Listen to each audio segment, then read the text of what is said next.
Greetings, I am Live. And I am Scandal. And let's play a game together. Alright, so we are back. We are gonna look at this area. We're doing things in a weird order again, and everything's covered in mice! Hey! I guess. Alright, we're gonna... There's a rock slide. Yeah, Shit, I can't clear that until I look at it, so, you know. I actually was one thing I was going to bring up, going like, it said rock slide in the last one, and that's why I was like, we should look at that. Like, yeah, we'll need to look around for the rock slide after we're done with this. That's going to be a thing. Yes. Man, this place is ridiculously overgrown. You sure there isn't something else you want me to do instead? Other than clear debris? I mean, theoretically, I could have been clearing debris while you were doing your carpentry stuff, except that you need me to watch the whole time to choose what it looks like, but, you know. Are we finally gonna have, like, a mild calling out of how ridiculous this is? That, you know, they're not multitasking, and they're not, you know, one person's over here doing one thing and another person's over somewhere else doing something else? That Luke spent 6 hours just waiting in a spot until someone would come over, until Lily came over to do something with him? Yep. That no one has any independent action at all? Alright. Although, honestly, I don't know whether or not they'll get there, but this game has surprised me before, so... What? Like, carpet something? That's not how that word works. Sounds reasonable. Whatever. Go carpet some weeds, nerd. Why are you suddenly pissed off? Your friend has shown up and told you something vulnerable and deep about themselves, and has been trying to hide in work, and now you're not even being playful or friendly, not that you have to be supportive when your friends are sad. It's not think required. They're trying to use it as they're doing the mean, you know, go after each other thing, which is a thing. Well, fine, go do something else then, nerd. But they don't have a face for that. They don't have a face for playful meanness instead of direct meanness. That's the exact same face you use when you're yelling at your mom, Lily. Yeah, no kidding, Lily. Some carpented weeds later. That's so good. My God. Honestly, whoa! The parts of this game that are good, they're really good. It's a heart-shaped lake, isn't it? There finally are more fucking fairy houses! Oh, see? my God. Ah! But I'm like, but why would you be like the fairy houses? Except that all you've seen, Lily, is one house. Shut up! Like, I guess we assume that from the entrance of the area, without walking around it at all, she can see everything in it without examining, exploring, or looking at any of it, which continues to be supported by the narrative, where she discovers bits of it and goes, oh, what's this thing, while she moves through it, even though she can see all of it instantly and thereby will include it in her language. Ah! Hey! There's stuff out under here. More of those little houses. Oh, look! You didn't know they were there, so why were you using houses the whole time? Except for more of that little house, more houses like that one. There was only one. If someone else has seen the other fairy house that makes it houses when we were in the first area, I need to know. No kidding. They're all pretty busted. You know, just because your terracotta are slightly worn out, broken terracotta pots are actually one of the primary features of fairy houses. In fact, people say take your broken pots and DIY them into fairy houses because they make cool opportunities for landscape. I did not know that. Yes. That's what you do with pots? Well, it's besides plants? It's one of the things to do with broken or damaged pots is build them into little landscapes where you have waterfalls coming out of the broken parts, or you use them as like cliff faces, or, you know, you build the broken pieces into pieces of landscape to bolster and support things. I am clearly not a DIY person in that way. Like, dang. I have fancied myself a would-be gardener for a long time. I've never done it, but I've experienced the fandom. Alright, fine. Alright. They're all pretty busted. Yeah. That simply will not do. All those pots that were in the exact same kind of weather and exposure back on the table in the workshop area outside will be great for replacing these, because none of them got broken. Wait. I mean, there will be... Where will the fairies live? In the slightly cracked but beautifully decorated pots? Yeah. Also, are these fairies ones... like your new thing? These ones look like they're being used as planters. Okay, so I appreciate your whole, here, let's put a door and a window. It's a fairy house, okay? That's very cute up on the stump. But what you gotta consider is they're all completely full of dirt, which doesn't happen naturally over that amount of time. And, even with the door there, they'll have plants growing in them. Those aren't fairy houses in the first place. Or, maybe they are. The thing is, so I've seen some people where they've done basically setups where they will have something underneath, false bottom, basically. So it ends off much earlier, but I'm also like, maybe that's what killed off your plants because they have really fucking shallow roots. By the way, I love that. They were Uncle Arthur's thing, I guess. I've just learned. Who am I to judge, I guess? I read my horoscope every day. Are we going... I mean, everything mystical is mystical. Everything mystical is weird. Is all the same thing? The woo-woo. Mystic woo-woo. The oo-woo. The oo-woo. It's a little woo-woo. It's a little woo-woo. All right, I need to look for the... All right, where... So I know where the fallen tree is. I need to find the rock slide. Yeah, what rock slide are we talking about? Bear with us. That rock slide. That's a rock slide? Where are the rocks sliding from? What? Under the cactus? Is that a rock slide? It's the only thing that looks vaguely like a rock slide to me. This one actually has a house in it. That's cute. It is cute. I like that one. All right, well, we'll see if that's actually the rock slide. I'm curious. Sure. Do it. Clear that rock slide. Put those rocks. Get rid of the rocks rather than using them for something creative and decorative. Yes, perfect. I love how much she removes perfectly reusable materials completely from the grounds and then goes and buys other materials that are similar but differently shaped to them to replace them. I love where she goes, God, now we need stuff. Go, what happened to it? And you're like, you just threw it away. You know, I appreciate that particular rock, when held and considered, did not spark joy. But you know what? You could have repurposed it. Jork to make it spark joy. Yeah, pretty much. All right. This is what I'm reduced to, picking up rocks. Apparently that's all the carpenting activity I have today. I went to Carpenter College for this. Carpenter College? You mean trade college, probably? Trade school? Trade school? Is there Carpenter College? I thought it was a trade school. I think it is too. I think that's part of it. You went to Carpenter College? What? No, there's no such thing as Carpenter College. Thank you. What did you think? I went to Harvard for carpenters? Yes, I did, because your work is amazing. That I got my master's in woodworking and my minor in gender studies? Okay, that's cute. That actually would be really cute. But also, that's very much, again, like nodding to the people that are all progressive and such. Yeah. Uh-huh. You look super grumpy. This is not, again, they don't have enough faces for Lily, because this is the pissed off, I don't like it face, not the I'm just being a little bit like, kind of thing. I am resentful. And this really was a, you're supporting Regina kind of day, as far as I had identified it, rather than her supporting you. Stop roasting me and pick up some dang rocks. Except that that's not quite a roast. No? I mean, you can, I suppose there are multiple ways to call somebody a dingbat and assumptive, but you know, like... Some stone picking later. Some cotton picking later. Don't use that in relation to Regina. It was supposed to be inappropriate. Because they specifically said stone picking, and I assume that's what they were nodding to, and it was supposed to be inappropriate. That doesn't because of Regina. That's... All right, gonna tell a joke here. I don't know if I've told it on the channel before, okay? But I will say, there was this 102-year-old black woman, okay? And she was at the doctor's office. And this is a real true story from the Reader's Digest, not a joke, okay? All right? And she went to the doctor because she had fallen and she'd gotten a nasty cut on one of her legs, right? And so he, takes and he cares for it and wraps it, stuffs it with cotton. It had an infection. He cleaned it out and then wrapped it and stuff like that. And then she comes back, a couple days later to have him look at it again. The right amount of days. I'm not a super medical professional and I read this when I was younger, right? And then so he's unwrapping it and then carefully pulling out the cotton gauze. And her 102-year-old, brilliant, has smart ass. She's just like, I never thought I'd have an educated white man picking my cotton. So good. He said, funny. I, the doctor, about died laughing. It's true. All right, fine. So, yes, okay, so one of the I appreciate that I did not have permission to make that joke. Well, and that's the other thing, though, too, in regards to sometimes where people talk about it, going like, it's different when the culture that basically experiences that makes that joke. Yes. It's something else when white people make that joke. Yes. So that's also where I'm like, Yeah, anyway. But I felt like that's what they were saying without saying it, so I was just like, well, I'll just call it out. Thanks for wasting your degree on this menial task. Whatever. At least I already paid off my imaginary student loans. Oh, God. Yes! Oh, God. Wow. That's a mood.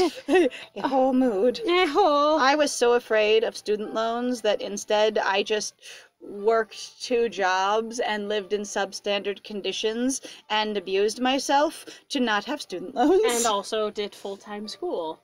Right? Or well, while I was going to school, I did this so I could afford school. Going to school doesn't mean that you went full-time to school, though. Going to school could have meant you also went part-time to school. I mean, I did 12 credit hours, which is considered full-time. Yeah, that's full-time. So, I was just saying, but what I'm not saying, the glorification of hard work, I just paid my way through. I hurt myself really badly. I made really poor decisions, and I lost a friend I cared about a lot because I could not function mentally or emotionally to have any energy for a good relationship or for personal development. I was just plowing my way through school and paying for it. That's all I was doing. Yep. Anyway, we're going to remove a fallen tree. Excellent. Fallen tree removal. Here we go. Here we go. All right, whoa. Ready for some heavy lifting? Physical or emotional? I think you're already doing the other one. Physical, but why don't you tell me about your childhood while we're doing it? Oh my god. Okay, that's actually... Alright, that's Lily, fine. for half a second. For just half a second. Very funny. Come on! I could tell you about Blaine. No! Come on. Honestly, though, that would actually be interesting, because then we'd actually get more background about the characters rather than some weird heavy lifting later. Okay, I love that she pulled a chainsaw out of her pocket. That was amazing. Luke should learn from her. I know, he has to run home. She just has it on her butt. I know. Like, I'm like, you have a pocket of holding that has every tool you want, and I love it. And honestly, I think Luke would find that hot as hell. Be like, that is the sexiest thing I've ever seen. You pulled a whole chainsaw out of your pocket. Wow! You know what? I can idea sexy things. You understand? And that was really toasty. That was one of them, yes! Whoa! Hi-ho! Heave-ho! My friend was correct. Well done. Mollified, vindicated, validated. Pep! Yay! My mom kept mentioning your dad the other day. What are your parents like?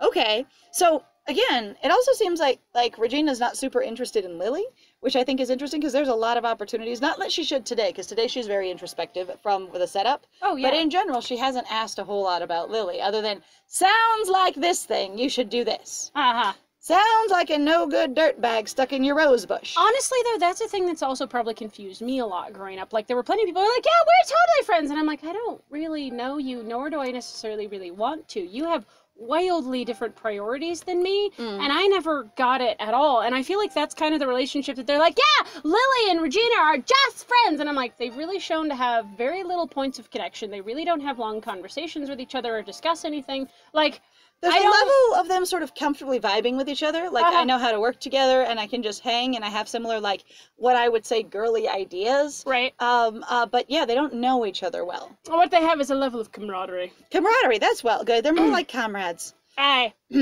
are your parents like? So we are talking about our childhoods? Or your parents right now? That'd be fine seriously? too. Oh, don't be a brat. We're gonna say brat. Since when have we used that word? Dad was a drummer in a punk band in the 80s. That's actually how we met my mom. Okay, that's cute. And that's probably why Regina's mom was like, you are hot. Because remember, the implication is that somehow she was either like in a band or something like that. Like she was a groupie or something. And that Regina's dad was hot as shit? But that's look, but don't touch. Yeah, pretty much. The other guys in the band saw her singing at the same venue one night and wanted to invite her into the band. So they saw her doing her own I guess. Okay, that's a thing. It's fun. I have thoughts. Dad said, no way. No girls in the band. They ignored him, and she joined the band anyway.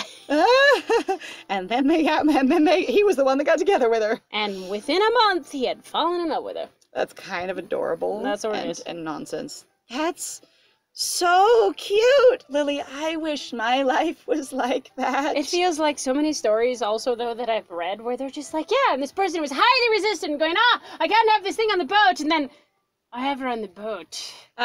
There's this experience of going, the one who is the most resistant, aggressive, toxic male is the one who's actually attracted and going to fall in love with her and be an amazing husband. Yeah. And you're going, can't they just actually like her? Yeah. And not be an asshole about it? No, she will distract me from my work because I will like her. But I can't say that because I'm not that self-aware. I basically just go, no, it won't work. Just like her. Or just come out with it and be like, I feel like you'll be a problem. Why? You're hot as shit. Well, thank you, but that doesn't have to be your problem. I got it. All right, fair. It's probably something I could work on. Yes! That is how that conversation should go. And next time you are writing your novel, have them yell companionably at each other and go about their business.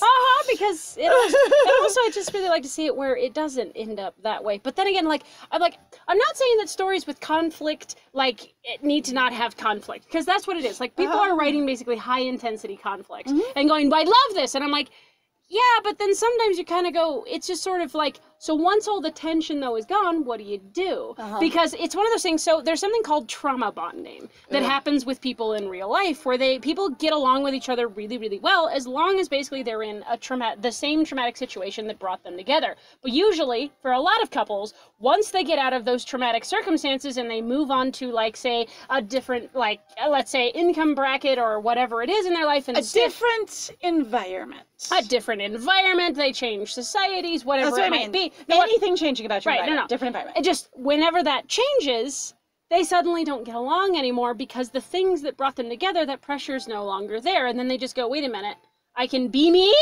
without you? And we don't actually have all these things that are, like, I'm stretching out and doing other things, and then you have couples breaking down and going, I don't know who you are anymore. And it's like, yeah, because now they can do other things. So there was a really cool gentleman at the last job that I worked at. He was in maintenance, and he was a single dad, effectively divorced, though he and his previous partner had only had common law together. Right. And he talked about how when, you get together with someone, like, the love just, they change and the love goes away.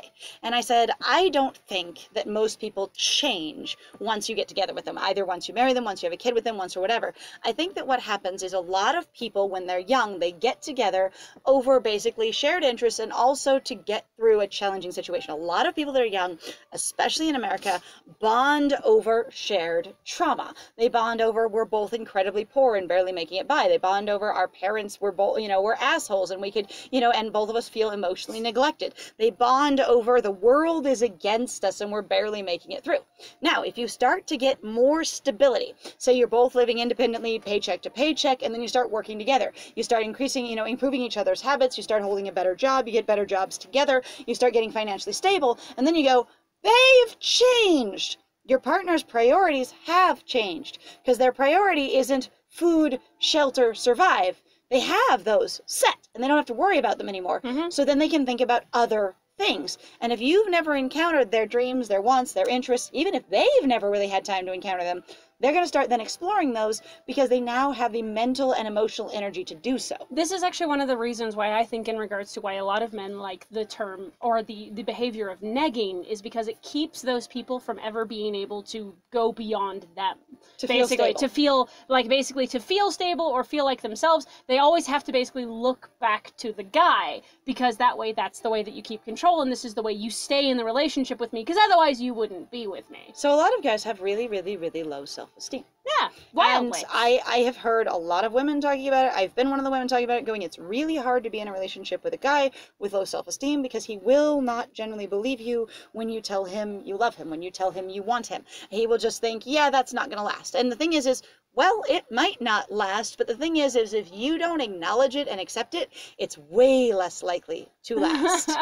Because you're hurting your partner by denying their feelings about you. Not by not receiving their affection, because you're not obligated to receive affection in any particular way. But when they say, I love you, and you go, I internally do not trust that and will behave as though I do not trust what you say and who you are, that makes the relationship hard. I wonder. And it's not so cute. I know! Anyway, the band broke up a long time ago, but he's a studio musician now, and Mom gives vocal lessons. Okay, that's super cute. That is actually pretty cool. That is such brilliantly green grass. Is distracting. Hey, what about your dad? What's he like? I don't actually know. Mom said he was a musician, though, so we have something in common. You never met him? No. Nah, even if I managed to track him down, Mom would never have allowed it. She's vocal about him being a loser.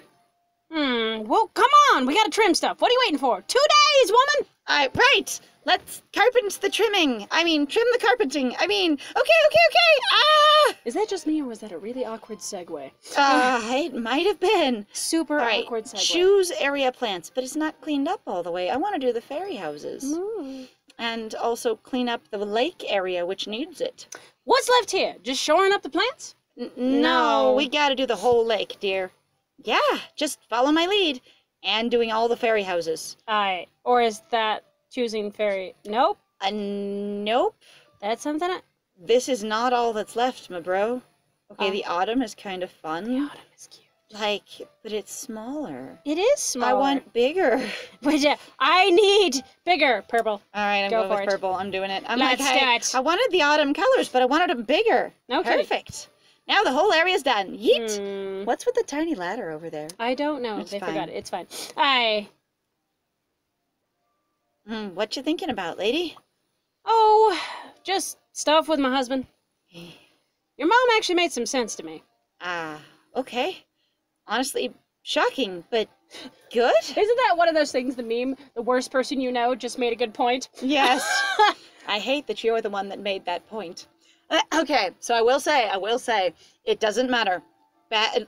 People who are not good people, who do not have, like, quality inclusive beliefs, people who believe incredibly toxic things and have incredibly toxic practices can say valuable, meaningful things. Doesn't mean that's who they are, but they can say them, and those things on their own can still be true. And sometimes, actually, the interesting thing that I find is where that they will say things that are, you know, like what Holly says, and you can see very clearly where that feeds into her belief and makes her such a toxic, nasty person. Like, it's like, that's really aware. However, for you, it's worked out into this really nasty mentality. Turns out real poorly. Whew! I think I just needed someone to tell me that splitting up with him is okay. Oh. It's not like I want to hurt him, but I think it's inevitable and necessary. That happens. Oh. You gotta do whatever's best for you, and in the end, that is true. Painful and frustrating and confusing as it may be. Besides, now I get to play matchmaker. I hear Blaine's available. That is in such poor taste, Lily. I think that's gonna be the reaction. Oh my god, that is in such poor taste. I think leaving him might be the right idea. I get to play matchmaker!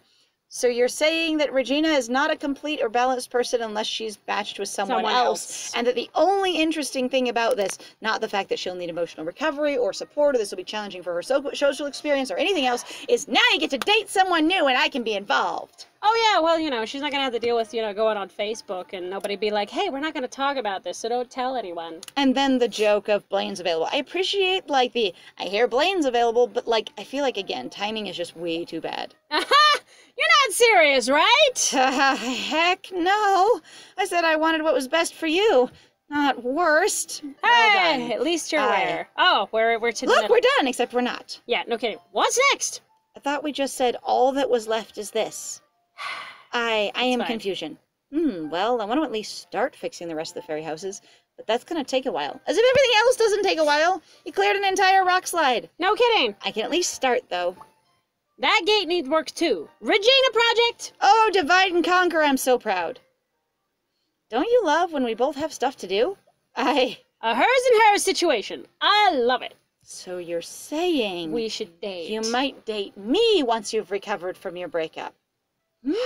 Honestly, I wouldn't necessarily look forward to that, and I am still bothered by the fact that, and we pointed out before in regards to Lily, people should not immediately, in my personal opinion, jump into a relationship unless they're really going to be doing some serious work on themselves and really spend some time with themselves, because it is like, if you're having a bad time with relationships, you really might need to work on yourself before you consider a relationship with another person. Like, dang. All right, well, thank you very much, guys, then, for joining us. If you like what we do, please feel free to like, comment, subscribe, and also share our videos. If you're having a good time with us, please also feel free to go check out our Ko-Fi or Patreon. I've got the links in the description down below.